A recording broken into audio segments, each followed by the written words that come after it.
Today, I want to talk about something that I believe sits underneath so much of what went wrong during COVID. We always talk about the shots, we argue about the mandates, we argue about early treatment, censorship, hospital policy, CDC guidance, all of it. But I think that the deeper issue most people are still not talking about is that there is a culture inside government health agencies. What happens when the people who shape public health are working inside a system built on hierarchy, career protection, protocol, and most of all, institutional loyalty? What happens when the people around you know something is wrong, but the cost of saying so feels way too high? And I want to tie that into a clip that I'll play here with Dr. Robert Malone, because whether you agree with everything he says or not, he said something that I think is worth paying attention to. That the people inside these systems can become deeply entrenched, and that speaking honestly about vaccine harms or pulling back legal protections like the PrEP Act was something that they did not want discussed. Those are his characterizations and allegations from the interview. And I'm just using them to frame a larger point about institutional pressure. I mean, not independently verify every allegation he made, but to speak from my own experience. What he said reminded me instantly of something my own boss told me during COVID. She said to me, as I went to her office because I had gotten word that the nurses were conspiring to report me to the nursing board for talking about ivermectin. And she told me, Jodi, you work for the government. You have to follow policy and protocol. You can only talk about the medications that the physician ordered for the patient. And I said, that is so not true. I said, I have to follow the code of ethics, and it requires me to give patients all the information, especially if it's information that I know that I have been researching for over a year at this point. And that's the thing. Policy and protocol in the hospital is one thing, but we are compelled as nurses to continue our education. And just because one protocol they're using in the hospital doesn't mean that there weren't many other different protocols that were being used to treat COVID, for example. But before we get into it, I want to thank today's sponsor, which is West Cocoa Pharmacy and Compounding. That's cocopharmacy.com. This sponsorship, it actually means really something personal to me because one of the things that I care deeply about is making sure that patients actually have access to treatment options and honest conversations.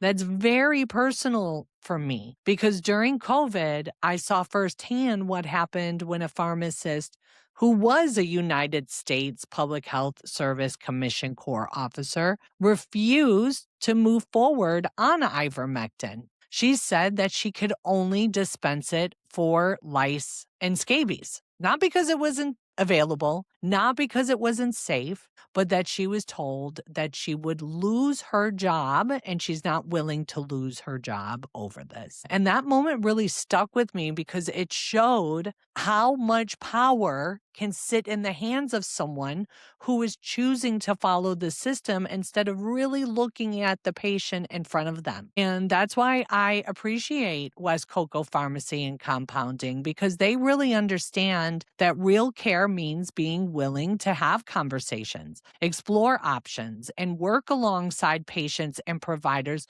who are looking for individualized support. They're also helping patients navigate a range of needs, including support for those dealing with cancer or other complex health challenges, because healing, guys, is not one size fits all. And at the end of the day, patients deserve access, compassion, and professionals that are willing to think beyond the mainstream protocols, right? So check out West Cocoa Pharmacy and Compounding and let them know that you heard about them on Nurses Out Loud. That is Cocoa Pharmacy, COCOA pharmacy.com. And say hi to my friend Nurse Donna, who's over there. She will speak to you guys for free. And so, yeah, I mean, most Americans, you probably never even heard of the United States Public Health Service Commission Corps officer that I just described.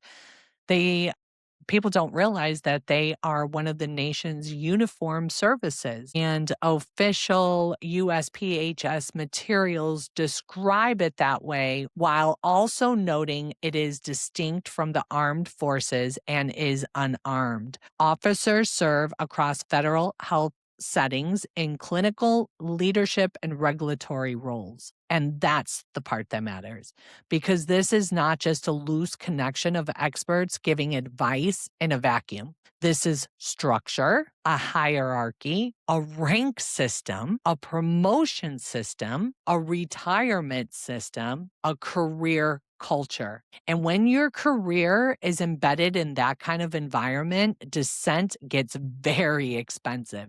And that is my point. Now, let me lay out a few numbers that caught my attention. The estimates I'm looking at suggest that approximately 32% of the USPHS Commission Corps officers are assigned to the CDC, NIH, and FDA. That is a big, big, big, huge. That is a huge deal, because those are the three of the most influential health agencies in the country.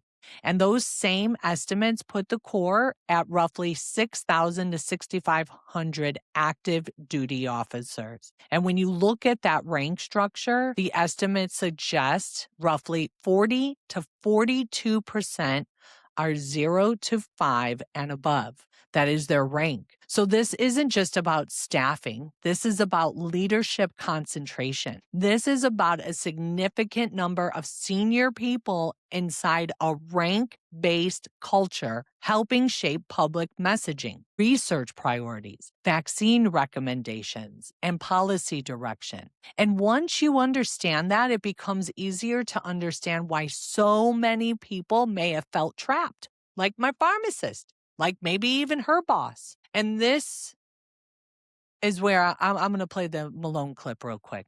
And after the clip, I'm going to come back and talk about this, because whether you agree with Dr. Malone or not, I want you to hear the deeper point. He is describing a culture where people become entrenched, where people have culpability, where people do not want certain truths discussed, where professionals are expected to give thousands of hours and then be told what they can and cannot say. Again, these claims are from his own experience and perspective, but immediately when I heard it, I thought, yes, that's it. That's the exact kind of institutional culture I'm talking about. Because once truth becomes inconvenient for an institution, that institution starts protecting itself. And I saw it happen. I saw it happen in real time. You realize, guys, that these Commission Corps officers, they don't punch a clock. Okay. They go where they are told. You find them a lot in leadership positions where they are acting director, right? Where, somebody gets removed out of it and they move them around. They move them around so nobody gets too comfortable in one place for too long, right? So you can't make too much change right there. And then all of a sudden one day they get orders and they have to leave. So let me play this, because I want you to understand how the patient is no longer at the center. If you are a nurse that is fed up with the sick care model, I have a solution for you. My name is Melissa Schreitfetter, and I am the owner and founder of the Functional Nurse Academy. FNA is the most comprehensive functional medicine training program on the market, specifically tailored to nurses. It is self-paced and equips LPNs, RNs, and nurse practitioners to practice functional medicine, address the root causes of dysfunction, and start their independent functional medicine practices. At FNA, you will learn how to order labs, functional health reports, create customized wellness plans, package and price your services, and even how to market your brand effectively. Graduates earn 90 nursing CEUs, and then they qualify for multiple board certification titles. They also will have access to our exclusive tools, such as our functional nurse toolkit, our social media and marketing kit. And I don't want to just train you and send you on your way. So you also will get access to me each month via the Functional Nurse Academy monthly mentorship program, where you will be able to attend a live class with me each month. So say goodbye to sick care and start your dream career as a functional medicine nurse. Enroll today at functionalnurseacademy.com. But is it still a hostile environment inside of these regulatory agencies and the government? Del, it's guerrilla warfare. My comments to Bobby when he called me and asked me to stay on, and I said, no, I'm sorry, I've had enough. I don't think the CDC is redeemable. A lot of those people are very, very entrenched in the safe and effective narrative. And they also, many of these people, they have culpability, in particularly as it relates to the COVID crisis in terms of suppression of information, manipulation of data. The people that are in there are the ones that have dirty hands. And Bobby's gotten rid of some of them. Now, there's something even worse, Del, that has been uncovered in all of this. Is I'm not going to name a name, but Bobby appointed somebody to be operationally in charge of the ACIP and a number of other aspects of the CDC. And that person appears to have been a mole. The word saboteur has been used. Wow.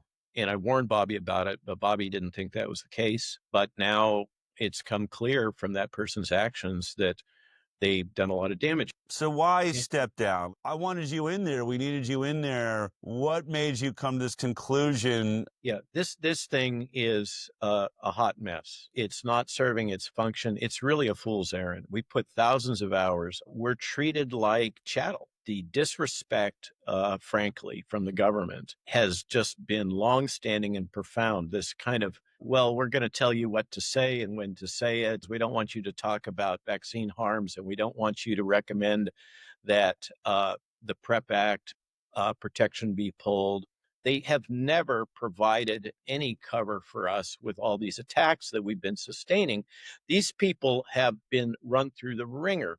They've lost grants. They've been isolated professionally. The government's attitude is basically we're expendable. You've got thousands of hours from 17 highly trained professionals who are taking time out from their practice. This is just absurd. I'm just done with it. All right. So, I didn't hear that and think about it abstractly, because when I heard that, I immediately went back to my own experience inside Indian Health Service. Indian Health Service is a branch of the Health and Human Services. It's a federal branch that serves the Native Americans. And I was a civilian nurse, not a Commissioned Corps officer. But I was close enough to that system to see how it worked. And what I realized was this, that at my facility, the chief nursing officer, the chief medical officer, the head of pharmacy, the pharmacist, and the nurse managers in med surg and the ED and not the ICU, but mainly most of them, even at the clinics, they were all part of the United States Commissioned Corps. And so these aren't temporary people. These are career public servants. These were people whose professional lives, benefits, promotions, retirement, and their identity are tied into the government structure. And that changes things, because when your whole future is wrapped up in that system, you don't just casually step out and challenge it, right? You calculate, you hesitate, you weigh the cost. You tell yourself maybe later. You tell yourself maybe after retirement. And I had one nurse say that to me while I was recording what was happening. because I had gotten to the point where I was like, I'm not going to change things. My boss, she even told me, she said, Jodi, people like you can do a lot of good in the government, but you just got to hang in there. And I was like, hang in there. People are being coerced into medical treatments. Their informed consent is gone.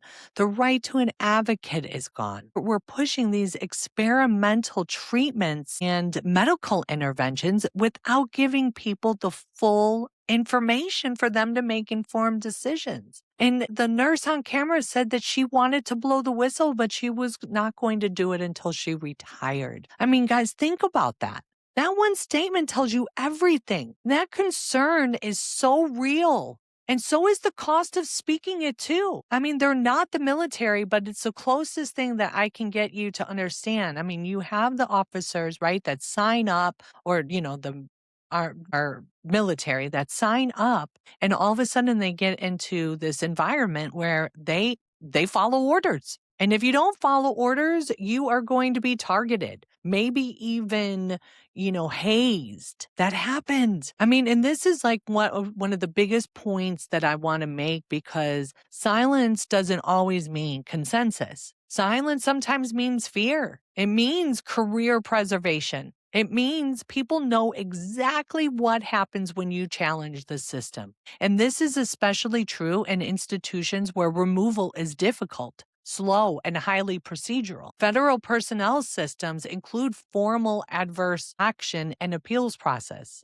That does not make removal impossible, but it can create a culture of inertia and protection. So I don't know if you've ever heard the phrase, it basically will take an act of Congress to fire a federal worker. And it's not because they're untouchable, but I would absolutely say this, that the system can be slow to discipline, slow to remove, and very protective of insiders. And when you combine that with pension, rank, promotion, and identity, you create a culture where many people will stay silent, even when they know better, because they think that they cannot stand up against the machine. And I'm telling you, it is a machine.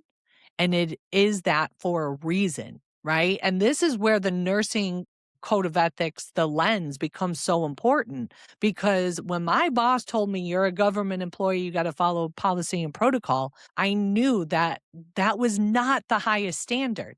The highest standard is my ethical duty. And that's the difference. That policy is not the same thing as ethics. Protocol is not the same thing as conscience. Employment is not the same thing as moral obligation. And this is exactly why I keep teaching on the code of ethics, and why it's really hard, because nurses are often taught and providers, they're often taught the broad principles of bioethics, like do no harm, non-maleficence, benevolence, veracity, right? We're taught the principles, but they are not deeply formed in the code itself. So when a real crisis comes, many default to policy, protocol, chain of command, fear, job protection, instead of asking, what is my ethical duty here? One of the risks in any powerful system is that professionals become so embedded in the institution, so dependent on the institution, and so shaped by the institution that they stop clearly seeing when the institution itself is causing harm. And that is the risk of being institutionalized. Not just corruption, not just cowardice, institutionalization. And you become so acclimated to the rules of the system that we mistake compliance for ethics. We mistake professionalism for ethics. And once that happens, people can be participating in harm while still telling themselves they are doing their job. And that is dangerous, because if you do not know your ethical foundation before the crisis comes, you will likely default to institutional self-protection when the pressure hits. And that is what happens for most. I mean, for me, one of the clearest examples was ivermectin. I had a patient who was also my coworker who took the shot 2 weeks later, she had come in with a COVID diagnosis, okay? Which, side note, that is COVID-19 disease after vaccination was listed as an adverse event of special interest on VAERS, by the way. Not sure if that was documented or reported, but anyway, she wanted to try that stuff that I had been talking about. I had been talking about it for almost a year at that point, and a physician was willing to order it, and the pharmacist refused. And like I said, that pharmacist was a commissioned corps officer. And that moment said so much to me because when I found out that pharmacy blocked it, which was the exact words that her nurse told me, first I got a call saying the doctor's going to order it. And then I got a call a few minutes later, pharmacy blocked it. That's when I called the pharmacist into my office and I hit the record button on my cell phone. And that was the very first recording that I took because I was blown away, blown away. There was no contraindications for the patient. She was requesting it. The physician, from what the nurse said, was going to order it. And that moment said so much to me because it showed me how institutional power can sit in the hands of someone who is not first asking, what does this patient need? But instead, what is acceptable inside this system? And that right there, my friends, is the ethical problem. That is the dilemma. When patient options are filtered through bureaucracy, fear, political messaging, and institutional obedience, that patient is no longer the center of the care. The institution is. And that is one of the deepest failures of the COVID era. That right there is what keeps me motivated to teach ethics. And so, Righteous RN, I am a long-term provider where I can award CNEs, and I want to encourage you guys to go check out righteousrn.com because I do have the flagship course, Navigating Ethical Waters, a comprehensive approach to nursing ethics. And that is in a post-2020 world. It's an amazing course. I also do speaking, and I can create courses for your nursing students, for any nurse. So yeah, check that out, righteousrn.com. Because I don't want to relitigate COVID, but this is really understanding what kind of system we have. And when I heard Dr. Malone say that, it's a fruitless effort.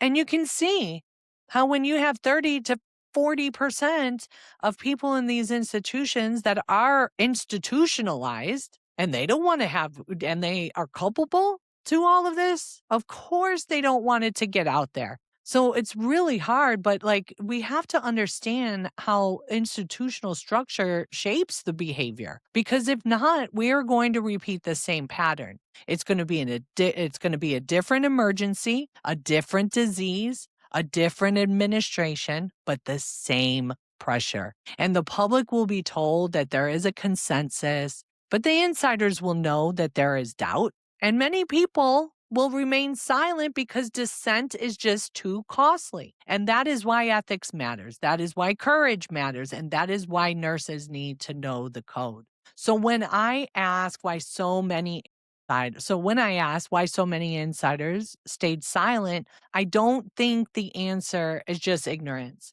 The answer is pressure. The answer is structure. The answer is career dependency. And the answer is the risk of becoming so institutionalized that obedience start to replace ethics. And that is why I said what I said back then, and I would say it again now. I do not answer first to policy and protocol. I answer first to the code of ethics, because patients deserve better than a system that protects itself first. They deserve truth. They deserve for you to be courageous, and they deserve for professionals who are willing to stand even when it costs them. And that is why I will keep speaking. That is it. I also talk a lot about this too, and I want to throw that out there is, You know, my identity is in Christ, okay? I first identify as a follower of Yeshua, and then I'm a nurse, right? I'm also a mom and a friend and all of that. But first, I am a child of God. And second, I am a nurse. And so I say this a lot. The Bible guides the believer the way the code of ethics guides the nurse. So whether you come into Righteous RN and you take the courses, read the code of ethics, read the code of ethics, and read your Bible if that's what you're compelled to do. I hope I gave you guys some inspiration and courage on this show. Until next time, friends, be safe, be well, and God bless. Thank you for listening to Nurses Out Loud. Nurses are called by our code of ethics to keep learning, do the research, and lead with moral courage and integrity, especially as healthcare changes. Keep doing the next right thing, especially when it's hard. If this show resonated with you, please like, share, and follow. It boosts us up in the algorithm so more people can find us. Until next time, friends, be safe, be well, and God bless. And if this episode offers continuing education credit, check the show notes for the learning objectives, disclosures, and exactly how to earn your certificate.